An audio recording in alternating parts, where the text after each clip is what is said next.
নমস্কার, কেমন আছেন সবাই? মৌমিতা ব্লগসে আপনাদের প্রত্যেককে স্বাগত। আজকে আমার ছেলে বায়না করল ঝাল সুজি খাবে, তাই আমি চটপট ঝাল সুজি রেসিপিটা করে ফেললাম। একটি কড়ায় অল্প পরিমাণে তেল দিয়ে কুচো করে কেটে রাখা পেঁয়াজ, লঙ্কা, সমস্ত রকম সবজি দিয়ে স্বাদ অনুসারে লবণ ও হলুদ দিয়ে লাল লাল করে ভেজে নিলাম। আপনারা ঝালটা কিন্তু আপনাদের মতন করে দেবেন। আর একটি শুকনো ফ্রাই প্যানে অল্প পরিমাণে সুজি দিয়ে ভালো করে লাল লাল করে ভেজে নেব। এবার সবজি ও সুজিটাকে একসঙ্গে আমি মিক্সড করে ভাজতে থাকব।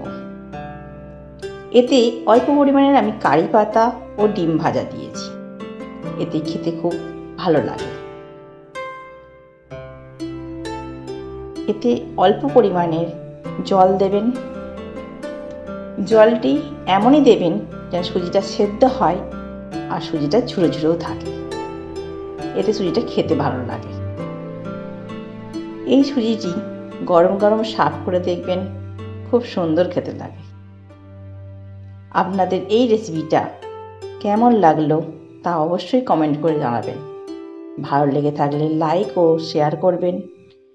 আমার চ্যানেলে নতুন নতুন ভিডিও পেতে হলে আমার চ্যানেলটিকে সাবস্ক্রাইব করবেন। একবার ট্রাই নিয়ে দেখুন, খুব সুন্দর খেতে লাগে গরম গরম ঝাল সুজি। এই ভিডিওটা দেখার জন্য ধন্যবাদ।